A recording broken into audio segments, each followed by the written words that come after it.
Okay, well, welcome everyone to our Divorce Coach Clinic. Super excited to be back with this again. This is your chance to get your questions answered, not only by me, but also by three of my coaches, my breakup and divorce coaches. So I know some of you have been reaching out to me on Instagram, asking me questions. So today is your chance to get your questions answered. So do pop them in the chat box. I'm going to be monitoring it for you. So I will pick up your questions and make sure you get answers. If you're going through a breakup, if you're struggling right now with any kind of stress with your breakup, then do get your questions answered, pop them in and we will answer them. But the main topic for today is, how do you spring clean your ex out of your life? A great topic personally, I think, and I think a lot of clients would really like to know, how do I spring clean my ex out of my life completely?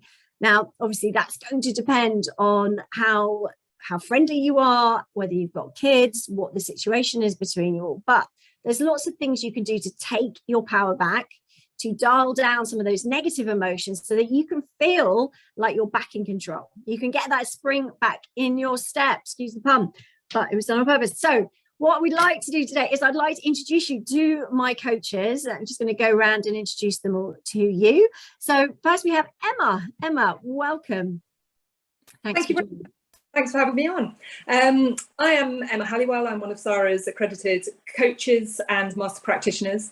I specialise in work supporting people who have been through domestically abusive situations and toxic relationships, and help support people through the family court process as well. I'm just hoping to support people to live the life they want to live. Thanks. Amazing. Thanks, Emma. Karen. Hello, I'm Karen and I'm one of the trainee coaches, and I'm really excited to be here. So looking forward to supporting everybody and moving everyone forward. Thank you, Karen. And Jessica. Good morning, everybody. I'm also one of Sara's accredited coaches, and I'm based in North Yorkshire in the UK. I really enjoy doing what I'm doing at the moment, and I'm here particularly to speak about how you can spring clean your ex out of your life even when you are sharing children. Sounds good. Okay, so everything I'm going to talk about today is, obviously we can do this in an amicable way. It's about, how do you do the right thing? How do you take your power back, but do it in the most elegant way? So divorcing with dignity, separating with dignity, trying to manage the process so that you can preserve the best relationship possible.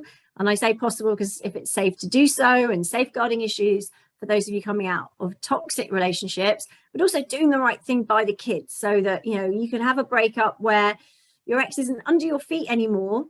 And actually, you know, sometimes when you break up, you separate physically, but sometimes emotionally you're not quite disassociated. So, you know, even though your ex isn't with you, you're still thinking about them a lot, whether that's still from heartbreak or whether that's still because the divorce process is going on and it's just a stress, or maybe because of the conflict involved. So again, if you've got questions, pop them in the chat and we will get to those. We will answer those a bit later on.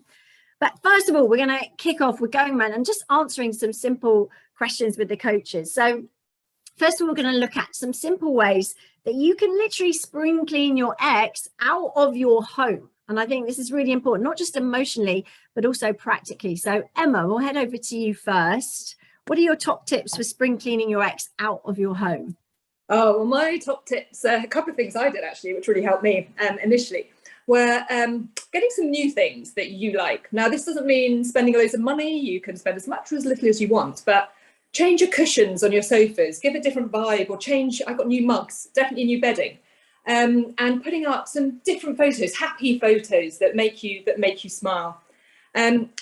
Another thing I think is really helpful, and this helps in so many ways, is thinking of some empowering messages to yourself to give you that little bit of a boost. It could be, oh, I got a birthday card the other day that said life is good.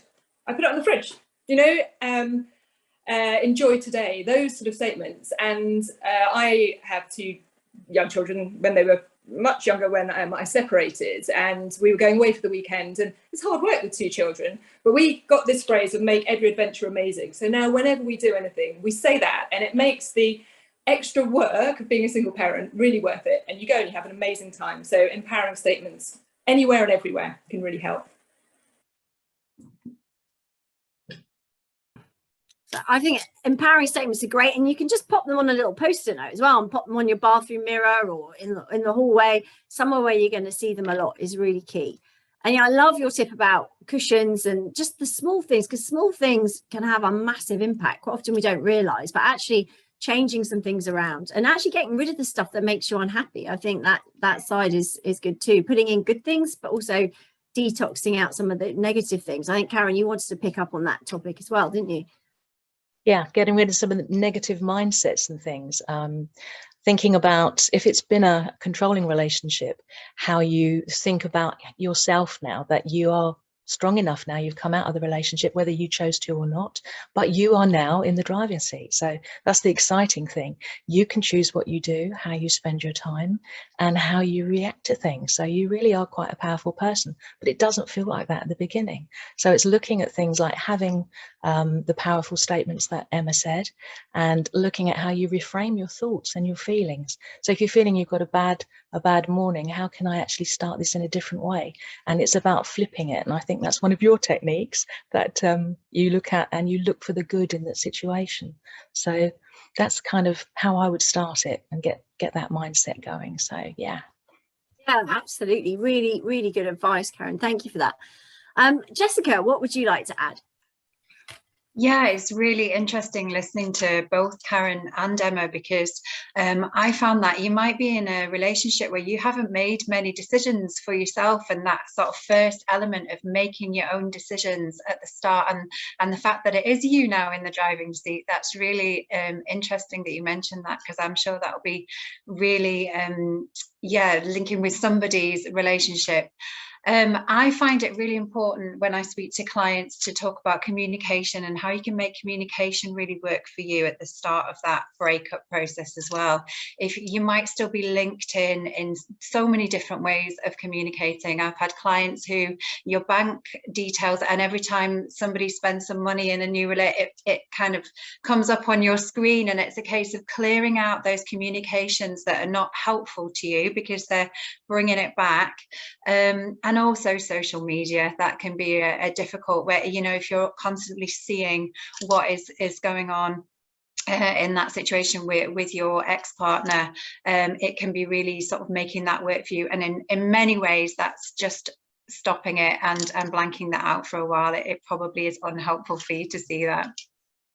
That can be really hard, can't it? But I guess, Jessica, when there's children involved, it is slightly harder, isn't it, to just cut off contact and not see what's going on. And if your kids are there, you might want to see what they're doing on social media during that kid time. Absolutely, yeah. And I think that's the difference when you're a parent. It's finding ways, putting the children in the centre, that communication can work for you both. It's got to work for you and help you move on, and it's got to be a communication that's going to help the children. And I think if you not take the emotion out of it, but if you look at it like that, and I love the word co-parenting at that point, because I think for me, I see it more as like a job then, and you can be really good at it. And if you sort of take it like that, then that co-parenting role, you can really think, well, what communication is going to work in order for us to be great co-parents together is to make the children thrive. And that communication is, it's great to have something regular that that it's, there'll be times where there's going to be spontaneous things, but regular things are probably going to be more helpful for both you and your children. Really good advice. I think obviously, when we're talking about spring cleaning your ex out of your life, we're talking about you taking your power back and not being hooked into them, so you can let go and move on positively. In a lot of cases, your ex will still obviously have a role, whether you are amicable and consciously uncoupling, as Gwyneth brought us, or whether it's may not be a great relationship, and you may have what I've termed aggressively be severing from your partner, which is the other end of the scale. But also you need them to be in your life because you've got kids and you've got that communication. So that is something that can be tricky to manage. So it's not about getting rid of them completely. It's just, how do you emotionally make yourself stronger so that you can move on? And it's not like you're living with one foot in the past, because it's possible, to move on, be divorced, but still have your ex in your life, but not feel like there's a grey cloud over you all the time because you're thinking about them negatively. So yeah, let's talk a bit more about that, Emma, because you talk about creating me time and how important that is when you're moving on and trying to do this spring clean. So tell us a little bit more about what that means. It's really about shifting the focus back onto you, back onto what you love, what you enjoy, and perhaps noticing some of the things that you maybe used to really enjoy that you've stopped doing, that you in your relationship, and sort of bringing those back into your life. Again, these can be really simple. It can literally be, you've now got the remote control for the telly, you know, and you can watch whatever you like and just have a little, oh yes, I enjoyed that. It can be, I think, Karen mentioned, sort of go to the restaurant you like, that your ex would always say, oh, I don't like it there, had a bad experience, I was never going back, but you loved it, you know, or the meal you like. There's all sorts of things that you can do, and it's feeling that little bit of personal power returning, and that really helps you have a bit more clarity, lift a bit more positive energy, and really move forward.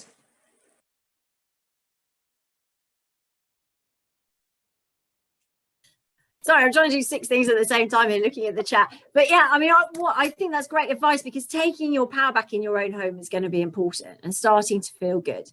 And I think one of the things you touched on there, but also before, Emma, was about detoxing. And you know, if there's stuff in your house that makes you feel bad, get rid of it. And even like walking around your house with a piece of paper, just thinking, right, that makes me feel good and that makes me feel bad. Keep the stuff that makes you feel good, and anything that makes you feel bad, just remove it. It might be a mug, or it could be, you know, a photograph. It could be something that, or an ornament that you got when you went on a trip together, that every time you see it makes you feel a little bit sad. Now, we're not talking about getting rid of it. We're just talking about detoxing and spring cleaning your home, so that you can get rid of those things that trigger you a little bit, back to those, you know, oh, I miss that person in my life, or that, you know, I wish I was there again. So just putting them somewhere, not throwing them out necessarily, but putting them somewhere out of sight until you've moved on a little bit more, and then making the decision later on, what do I want to do with this? You know, do I want to bring it back out, or is it time to now let that go? Maybe get the skip and just chuck it all away at some point. But right now it's small steps. Okay, we're not making huge decisions, because again, that if you try to put too much pressure on yourself, then that will actually stop you from taking any action. So again, all these things are important. And like Emma said, you know, being grateful and noticing the good things about your ex not being in your life, focusing on that, being grateful for little things, even if it's sleeping starfish in the bed or whatever, you know, just those little things, important, very important. Okay, Karen, so coming on to you then, you earlier we were talking a little bit about how we let go of the past. So what would be your tips for letting go of the past? Letting go of the past is taking off those rose-tinted spectacles, really, looking at what was good, but also remembering what did not work, and making sure you don't make those same mistakes again, and giving yourself permission to move forward. So yeah, get rid of the detoxing stuff in the house, but also your mindsets. Are there certain things? Because I know when I broke up with my ex, every time I heard a certain motorbike, I was instantly drawn back. So I had to kind of think, no, that's not the motorbike of him, that's somebody else's. And actually I quite like motorbikes, so that's not a bad sound. So things like that, things like scents and certain music, that would trigger me. And I had to turn the radio off at some points, or I put music on without lyrics, so that it would nurture me but wouldn't call me back into that emotional point. So yeah, things like that, and planning something to look forward to.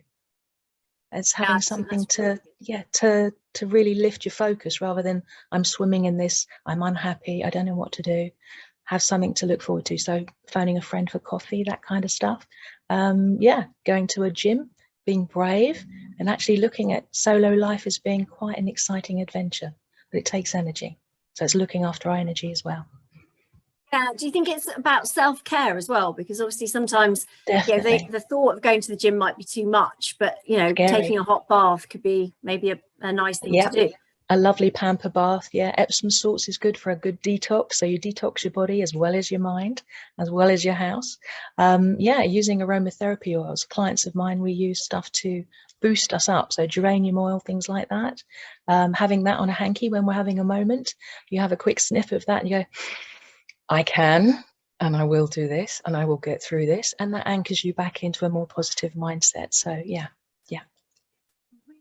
Right. I think quite often when you're upset or overwhelmed, sometimes thinking I've got to get out and do something can be a big step. It depends where you are in that process, can't it? So sometimes just knowing it's okay to be a bit sad, and like you said, I like that, having the draining all on a hanky, or just being able to run a bath, or say, actually, it's okay to watch a box set for the next 2 hours. Just don't beat yourself up about it. Just relax, So absolutely, really, really important.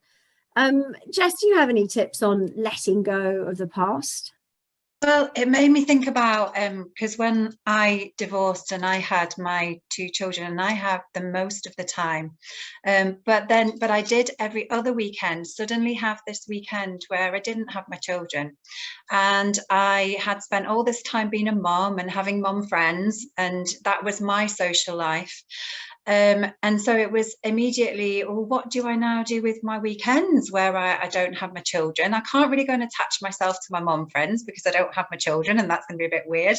So, what do I do? And that is the case, again, of kind of reinventing yourself. And if you flip it and look at that positively, I was able to kind of think, well, what do I like doing? And I'd not really had a chance to think about that before. What do I like doing? I actually got myself into wild swimming. I'm loving the Wim Hof thing at the moment, by the way, obsessed. I actually got myself into wild swimming, and a community of people, particularly women, who made new friendships, was able to do that, was able to spend time doing those things that I would never have been able to do before. And it's just that looking at it like, I could have, and there were some weekends, absolutely, where I put that film on and I just kind of probably wallowed, and that's okay, that's fine, that's where I was. But looking at it positively, there's just so many opportunities as well, and that was really nice. And those have developed on to be great friendships and those things as well. I love that. I love the wild swimming thing, and I'm addicted to the Wim Hof. If those of you don't know what that is, there's freezing fear with Wim Hof, and it should be staple watching for anyone. I mean, I think it's great for kids as well, because all these things really take you back to overcoming fears and what you don't think is possible, and then stepping up and doing it. It's a reality TV show, and Wim Hof is a fabulous guy. His wife died very tragically.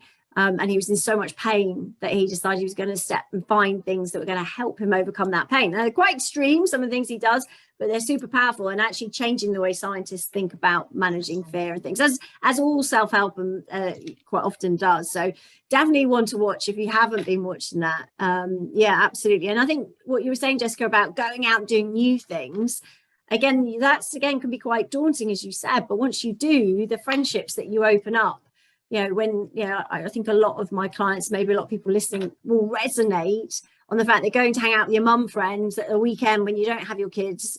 It's not only not as much fun, but for you it can be quite difficult because they've got their kids around them, and that's what you connect on. So finding people in the same sort of situation is always going to be more empowering. Okay, I want to come to some of the questions because I want to make sure we get them all in. So we've got a question in: how do you move on and stop always wanting to punish them and keep pushing them for answers when you know you really won't get them? All they can tell you is, I'm sorry. Well, first of all, this is really normal, by the way. This is something that I hear all the time in my clinic from clients. So how do you move on when you want to punish them? I mean, that's a really honest thing to ask. And it is really tough because, but the thing is, we can't control what other people are doing, what they have done, what they're going to say, any of those things. All we can control is what we do.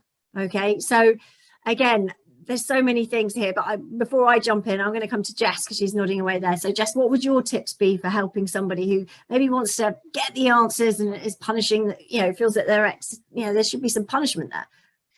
Well, I just want to go back a moment to the communication that I mentioned earlier. And one of the things that we're sometimes drawn to do is react. And we talk about reacting to their behavior. And we can't control their behavior. We can control our reaction to it. And those text messages, those things that we kind of fire off, those emails, when you get one that triggers you, because you do, it could be about your relationship, it could be about things that have happened in the past, it could be about the children, but you are triggered often by communications. And one thing that I would say is just to give yourself time. You know, if you do receive communications like that, I actually used to be a head teacher, and we used to get emails from parents and all things all the time. And one of my things was never to be reactive. It was to always just kind of take some time and just think about it. And I would say that's a really great thing for somebody going through divorce as well. Is it's really easy to be reactive, but if you just give yourself that time, don't respond to that text straight away, don't respond to that email straight away. It might be that you kind of ring your close friend and go, oh, guess what's just happened, and kind of get it out that way, but then come back to it later when you've recognized how it's triggered you and, you know, think about what a great response, or what a good measured response would be, and that can help as well. Yeah, really good advice. I think, you know, quite often you can fuel the fire by jumping in and make things a lot worse. If someone is really struggling though, and they you know are not getting the answers they need there from their ex, you know, what can people do? Because they're, you know, if you're asking why did this happen, what's going on, you know, they're what I call hamster wheel questions, and they take you round and round and round in circles, and you're never quite likely going to get those answers. Or even if you do get the answers, they may not satisfy you in the way you want, and sometimes we might find out things we don't want to know. So ultimately, you know, how do we change that around? Well, we ask ourselves a different question, and again, that can be tough, but it's about shifting your focus onto moving forward. It's about taking your focus away from that and rebuilding yourself. And quite often clients will go on a real journey of self-development, personal development, you know, learning who they are now. And again, like turning that focus away from them, because every time you're putting the focus on them, you're giving your power away, which is stopping you from healing and moving forward. So yeah, I think shifting your focus onto you and what you can do there, Emma. What thoughts do you have, Emma, to add to that? Well, I think I'm sort of, as a sort of wider picture as well here, totally agreeing with everything everybody's saying, because I think that when we come out of relationships, it does often feel very unfair. Now, whether that's unfair because somebody's done something which is unfair, or you've lost the dream that you went into that relationship for, that marriage. So there is a loss, and it does feel unfair. And you want those answers and maybe that punishment, but keeping that in your head, and loads of people talk about, I can't get them out of my head. You have those ruminating thoughts, they go round and round and round, and it's on repeat. And every time it's repeating, you're triggering. So it is just trying to stop retelling that story. It's trying to step back. It is shifting, it is flipping, it's moving your focus into something more positive and the future and that world you want to live. And just trying to, as those questions come in, have something else to focus on. That's coming to my head, I'm reading that empowering statement. So to just shift that focus away from that sort of repeating thought, because every time you repeat it, you trigger and you go back down, and you need to keep yourself up. Yeah, good point, because your body doesn't know the difference between you telling a story that happened in the past or it actually being real right now. So it will just trigger all those emotions as if you're reliving it. So yeah, really important. Yeah, okay, Karen, did you have anything you'd like to add to that? Because I know you've been through some tricky times yourself. Absolutely, that rumination is hellish. So my heart goes out to everybody who's had that. I had that, and I didn't sleep well at all. And it was like, how am I going to interrupt those thoughts? So it was about having that statement, definitely, Emma, an empowering statement. But also I was saying, I had to pull in a question of, is this helping me right now? This is not good for me right now. Choose to do something different. And I had to be really tough on myself. And this was through the tears. And this is through that racing heartache, and the brain is flipping over. And you just have to say to yourself, well, I deserve better than this. He is not going to control, or she is not going to control how I'm feeling now. So I used to, when I don't sleep well, I sit up, I put the light on, I read something, but I journal it out. So if I'm not feeling great, then I just write it out. And then it's like, what can I do right now to make this better? And normally it is, I get out and I do some breathing, some box breathing is good, and read something empowering, have a drink. The swallow reflex is supposed to be very calming. So a drink, a cup of tea or something, a cool water is good, but it is taking your power back. And when I've been really bad, and some of the clients that we've talked to, they've had a bracelet that they've put on, And when a bad thought comes in, we focus on the bracelet and we say an affirmation. So using a bit of what Emma was saying, but you actually say, I am choosing to feel happier now. I am choosing to be positive. And I found with all the energy in the day, if I had horrible feelings or the adrenaline, which was horrendous at the beginning, I had to go and walk. So I would walk it out of my system. So with me and the clients, often we go for a river walk and we walk it and we talk it out. And often that's a good way to shift things. So I hope that's helpful. Absolutely, Karen. Great advice. I think physical, getting out, even if it's just a brisk walk out in nature, makes a huge difference to how we feel. So, yeah, and I love the bracelet idea. I think that's really powerful. Okay, so another question here. If the communication has broken, can I get it back so the divorce can be amicable? Now, we don't know a lot more. Well, I don't know any more than that. It obviously will depend on the situation, on your ex, what kind of relationship you had. If you had a healthy dynamic, then absolutely that is possible to get that back, because ultimately you're both focused on getting a fair resolution to the divorce. So again, that would come back to, just like as Jessica was saying earlier, having that communication and maybe saying, look, hands up, things have gone a bit off track here. I take responsibility for my part. How do we get it back on track? Because really, I'd love this to improve, to get through this. However, if it was an unhealthy dynamic, so an abusive relationship, Emma, that's not always possible, is it, to have that amicable divorce?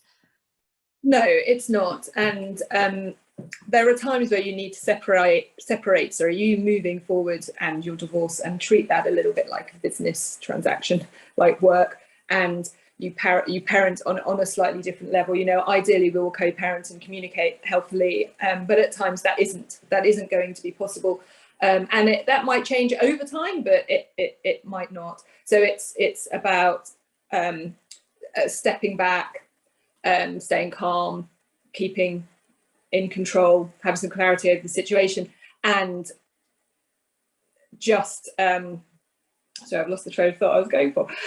Just keeping your communications on a sort of business-like, civil level, and not expecting too much. Yeah, I think that's really important. Like taking emotion out, as you said, is really important. They're treating it like a job. I mean, I do think you can manage that. There's ways of dialing down the intensity with toxic relationships. You just take the fuel out, you don't add to it, obviously, and you find that sort of balance as you go through, where you're not, because you've lived probably walking on eggshells for quite a long time, so this isn't going to be new to you, just how not to light the fire. But then again, I think you've got to find a legal team that understands how to manage that communication, not to do that, and how not to get distracted, and just don't feed that negative energy. If it was amicable and you've got kids, Jessica, and things have gone off track a bit because you've had a few arguments over certain things, which is normal, again, what's your advice for those people with kids maybe who are co-parenting but things have got a little bit heated? My advice would be, again, to just look at, I'll just go back to communication at the start. Look at that. Is it working for you? Routine can be really helpful. It can be both helpful for the children, but it can be helpful for the parents as well, because you know what's coming. There's fewer surprises. So if you are able to kind of develop that routine that's going to help you, and I know when I've spoken to clients before, it can be really thinking it through step by step about what place is a great, if you don't want somebody coming around to your house, where's a good place to have that kind of changeover, all those things, and really going down to the fine detail as to, do you want to speak to your ex? Are you not in a place where you can speak well with your ex? Because if you're not, then just make those arrangements so it's fine for the children, but we're not having these conflicts in front of them. Really just thinking down to those fine details and that kind of pre-planning. And as Emma was saying, that's going to sort of wane, and it's going to ebb and flow throughout. So there'll be points where you probably feel better about it and less good about it, really. But if you do have those regular routines, then that's going to help you both. That's really important. Just, you know, I think if you can up front when you're going through any kind of breakup, and you're going to have a negotiation like in the divorce, so setting those boundaries up front, saying, look, it is going to get heated. Even the most amicable of divorces, it's going to get challenging when you're separating lifestyles, when you suddenly start talking about, you know, moving homes, selling homes, or when you're going to see your own kids. I mean, that is painful. You know, if there's changes to your lifestyle that you're going to have as an impact from this, that's going to be painful. It's not going to bring out the best in you or your ex. So ultimately understanding that there's going to be ups and downs, and, you know, even if you're in the middle of that process, like this like the person that asked the question, you know, if you're in the middle of that process and things have gone off track, there's no reason, if it's a healthy dynamic underneath all that, you can't sort of say, look, well, you know, we're getting off track here, how do we pull it back? And remember, you know your ex, right, better than anyone. So think back to a time where things have got a little bit heated before or gone off track. How in the past have you managed to communicate in a way that gets them to respond in the right way that, you know, is going to help you both move forward? Think back to when you've done that successfully and navigated that in the past, and use the same strategy, because it's likely it's going to work again. So, you know, if they are pretty reasonable, but, you know, going around late at night isn't the thing, or phone calls isn't the thing, maybe it's face to face, or maybe it's easier to write down something, or maybe it's you know, taking a bit of a hit and saying, look, hands up, it's me, you know, let's work together moving forward. Whatever you can do to get it back on track, if that's what you want to do to help that divorce process, and obviously try whatever you can. But you know, the good news is it is possible. And even when it's a toxic relationship, you can definitely dial down some of that intensity if you have the right sort of legal support as well. If your legal firm are hell-bent on boosting their billable hours, you're probably going to struggle with that. So yeah, but again, you know, coaches, we can help you with that. So, you know, do ask the questions. Okay. Right, Jenny. Hi, Jenny. She says, great webinar. My question is, one of my sons is getting married next May in Wales. Obviously, there is a top table arrangement, and being a couple with my ex for the celebrations, what do you recommend to manage this day and the pre-post wedding family conversations? Ooh, that is a good one. Emma, do you want to have a go at that one? Well, Jenny, I don't think anyone will really envy you this day at the moment, other than wonderful for your son, obviously. I think it's a day for zipping up your Teflon suit and getting an outfit, feel good, look good, feel confident, and get through it. A couple of tips might be, I'm hoping you'll have maybe a couple of friends in the guest list as well. Perhaps have a little code of help, come and join this conversation, or come and remove me from this conversation. Perhaps even have a get out of, oh, I'm just needed over there for a photo, or something that you thought of, something, if everything gets a little bit awkward, you can just move away. But I think hold your head up high, Teflon suit, and you'll be fine. Advice. Karen, did you want to jump in as well? Yes, please. I think I've got a graduation coming up with my son in November, so it's very similar kind of things, and I'm really trying to prepare myself and a couple of clients about doing the mind movie. So seeing it go well, put yourself in that, be the leading lady, as a certain film says, and see it going well. So have that throwaway line that you said, Emma, in case it gets difficult. Say, oh, I'm just going to pop off and get a drink now, or I've got a telephone call, or I'm going to go somewhere else now. But be assertive. Have a couple of phrases that you can have. Be aware of how it could feel really uncomfortable and how you will deal with it. So get to that worst scenario, feel it, sit in it, and then get ready and see what you would say. So a couple of phrases that could be helpful, and it's whatever empowers you, but see it going well. See that you are the mum and you're empowered and you're coming through this, and it's going to be a good day for your son. And actually it could go better than you think, but it can be nerve-wracking. So I'll be thinking of you. Yeah, absolutely. And I think, I developed a technique called functionally friendly, where you can come together for times like this with your ex, and you just focus on the good things, the good points, those sort of things that with your ex, and not, try and distract yourself from those negatives. And again, as you know, Emma and Karen have both said, really good advice, just to see it going well and prepare that yourself for that.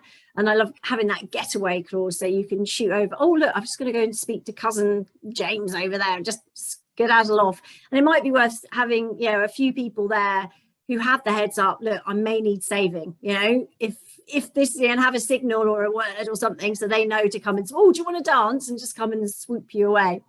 Okay, I'm going to keep moving. So we've got lots of questions. So someone else has asked, how do you encourage someone to keep going when you're in the middle of a messy divorce and can't see the light, and most friends have moved on from looking after you? Now, I feel for you on this one, Amelia, because, you know, this is so common. It's something I hear all the time. And actually, that's why I set up my Heartbreak to Happiness weekly support group meetings, which are, you know, they're only, you know, they're very cheap to attend, just every week online for an hour, where you can meet other people going through this. Because I think one of those things is we feel so alone, don't we? We feel so alone when we're going through a breakup, and our friends get pretty bored, and divorce can drag on for years. Don't get me started on that, but it can do.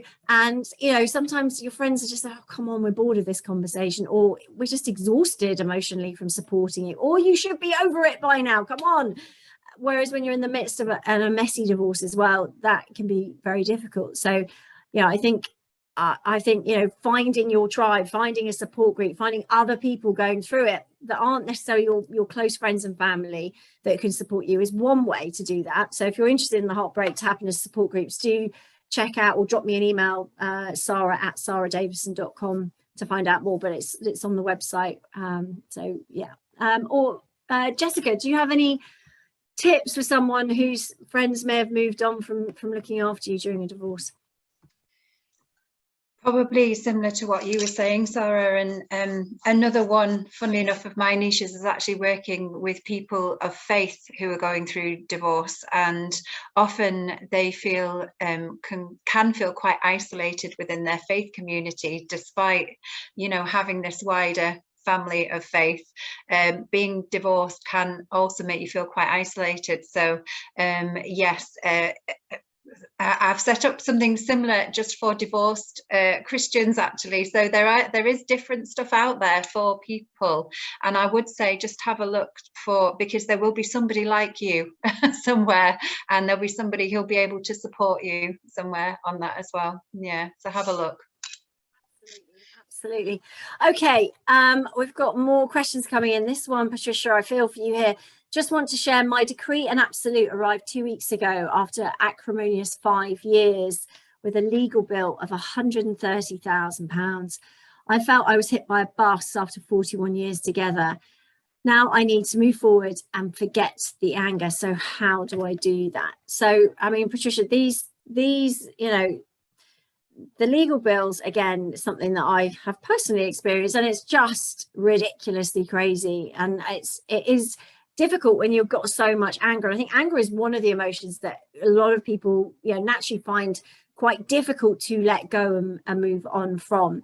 But again, I can't stress enough, it is very much about taking control of your thoughts and shifting them to the future. Because usually when we're in this state, we're feeling stuck or resentful. You know, one of the mottos that I use to get me through some of that anger is screw you, watch this. And basically it was like, I'm going to take this anger, this hurt, this, you know, betrayal, not just from, you know, your ex maybe, but from the legal team for just charging you ridiculous amounts of money, or the judges, or the barristers that were unkind, or the so-called experts, again, don't get me started on that, that could get you through that process moving forwards. And it's about throwing some color on the blank canvas of what your future is, or shining a light into what is that black hole. And just have a think, is it a blank canvas or is it a black hole, the future? Because whatever it is, you need to take your power back and start focusing on that and shifting your energy onto that. So coming up with ideas that could get you excited about the future, like your breakup bucket list, which is everything you could do now that you could never have done in your relationship. I don't know if any of you coaches, any of you have created a breakup bucket list. I know it's something that I train you guys on. Karen, what sort of things would you put on there, and how has that helped you? Well, hello, and my heart goes out to you, because 40 years is a long time. So it's time for a new you and to find out more about you. And the bucket list is going to be something really exciting. On mine, I was married 33 years, and didn't know who I was and wanted to experiment. And with the clients that I'm working with, we decided we'd have a look at some of the kayaking and the wild water swimming. We tried that, Jessica, and boy, is that good. Love it. You feel great afterwards. Horse riding, I did some equine therapy, and I had a beautiful couple of days with horses, which really healed me because I was really, really upset. And a couple of my clients went along too, and they released a huge amount of trauma, anger, and the horses really helped them kind of quieten down, come and center. And now they're horse riding, and they never thought they did. So they're going off for horse riding in Greece. I think they're going on a riding holiday now. So it's finding things like that. Somebody wants to do gliding, and they want to be a glider person, and they wanted to see if they could do their pilot's license because their husband always promised them they would do it. Now she's going to do it on her own. So that's on her bucket list. I think somebody wanted to do the big, what's the big pilgrimage? The Santiago de Compostela walk. Yeah, the beautiful Camino. walk. Yeah, the Camino Trail. Absolutely. So there's 3 of the ladies that I've been coaching are going to do this together, and they're all, because I focus on the silver splitters, they're all doing they're over 55s, and they're all going to do it together. They're going to empower each other, and I think it is a case of screw you, watch this, definitely. So bucket list, as short or as long as you like, but as much fun as you can cram in. So good luck, everybody, on that. Absolutely. I'm a big fan of the book The Alchemist by Paulo Coelho. I think it's one of the books that changed my life, and I named my son after the main character in the book, Santiago. So it has made a massive impression on me in my life, but I definitely recommend feeding your brain with things like that if you're going through tough times, or if you've got anger. These books can really change how you feel. Also, another book that I really recommend is the Celestine Prophecy, for helping you shift through some of those negative emotions. They can really be powerful. We've got another question here. I've cleared my marital home of triggers, but just being in the home, walking in the same places, is making me feel really down. Is there any way I can get a better relationship with where I live, as I can't move right now? Now, I've worked with quite a few clients on trauma being in the home, because if you think about it, your home is your safe space, guys, and that's, you know, really important that it feels cozy and gives you like a hug as you walk in through the front door, and sometimes that's difficult. So I definitely think physically moving things around, like the furniture, disturbs the energy and creates a new energy. So yeah, even if you've got like one of those L-shaped sofas, swapping it around, breaking it up, you know, putting the bowls where their plates are, the forks where the knives are, small changes can make a real impact. You know, changing things around in your bedroom, again, will be really important. But also, I don't know if you've heard of smudging, but smudging, I think, is a really powerful way. And some people are going to say, sorry, that's a bit woo-woo. But, you know, you can't really say that, in my opinion, until you've tried it. And having tried it, I know that, it makes a massive difference. So it did for me and a lot of my clients. You have to find someone who knows how to do it. It's where you burn with either sage or other types of woods to remove negative energy. And sometimes the people that do it will do it accompanied by some sound, whether that's drums. There might be other things they do as well, just to shift some of that negative energy and get it out of your house to let new energy come in. So I know it sounds a bit woo-woo, it's called smudging. Definitely recommend it. Again, if you I live in Ascot, Windsor area. So if anyone lives around there, I know a phenomenal world-class person who can do that for you. But so do email me, Sara at saradavison.com. If you live somewhere else, I'm sure there's other people out there that can do similar work too. Okay, and then again on this one, someone's saying, has anyone had success in rituals to spit out the negativity? The why did he, how could he, what's wrong with me?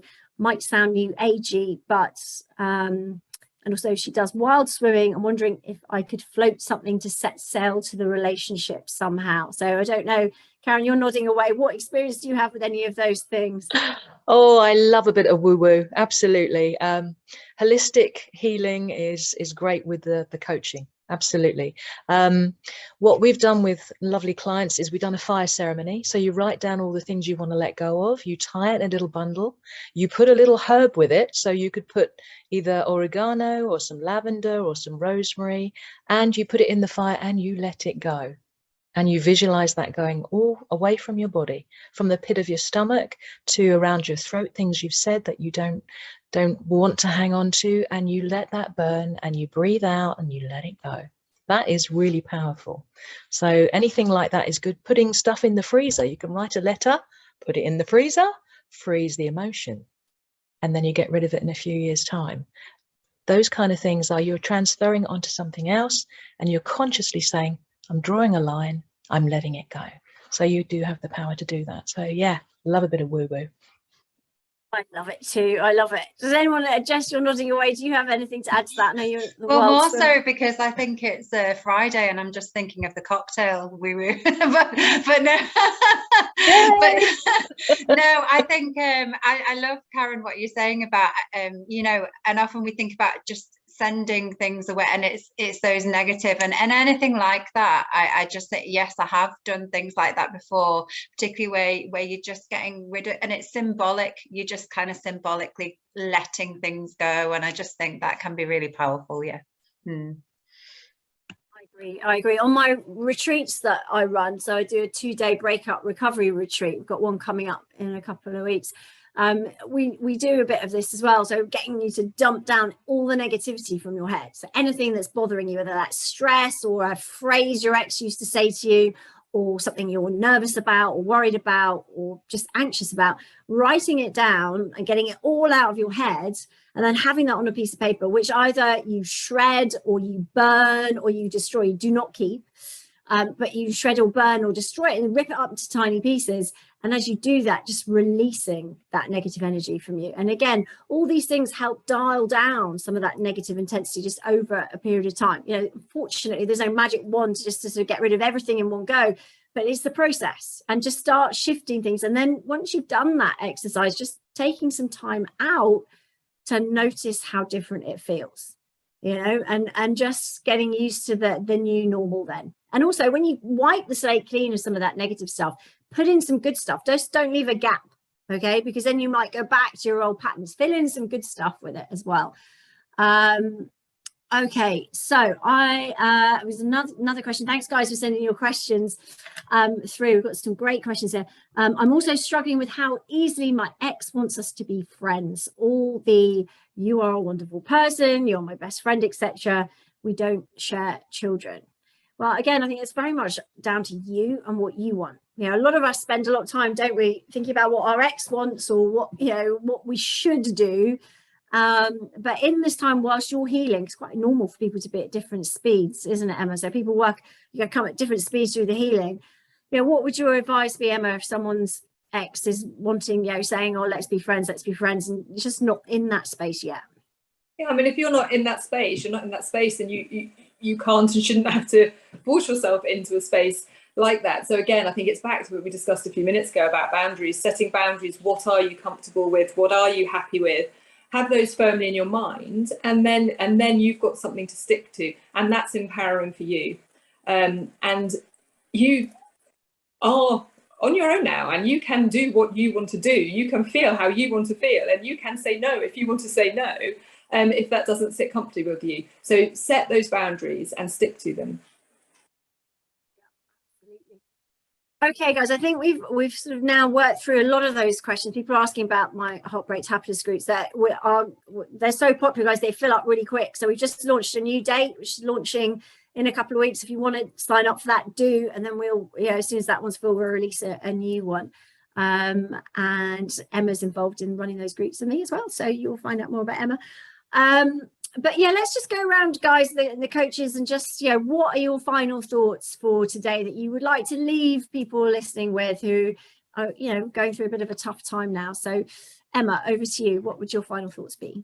I think my final thoughts are: take back your power, enjoy taking back your power. Those tiny steps are absolutely huge in moving forward to the life you want to live. Well said. Thank you, Emma. Karen?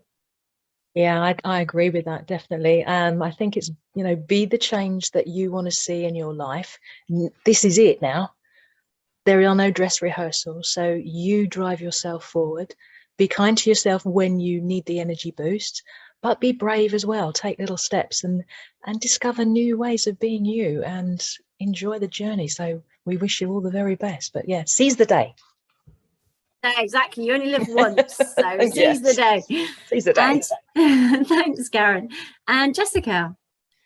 I think for me, it's don't beat yourself up about all the different things that happen. There'll be good things and bad things, and just understand that it's all part of a process and it will move itself through eventually, but it is part of the process. It will go backwards and forwards. So yeah, absolutely. Just don't beat yourself up. Do those things that make you happy to kind of counteract those things that just pull you backwards a bit as well. Absolutely. Yeah, I mean, for me, last words are, you know, you can spring clean your ex out of your life, you can take your power back, and you can redesign your life just the way you want it. I know it can be tough from time to time. Do reach out for support. If you want coaching, visit my website. We've got coaches there. You can choose, you can watch their videos and book a session with them. Do get in touch if you do want some support or want to join any of the Heartbreak to Happiness or one of my upcoming retreats. But it's been wonderful. You're not alone. There is help and support out there. A big thank you to all my coaches, and thank you guys for joining us today. Hopefully see you soon. Thanks, guys.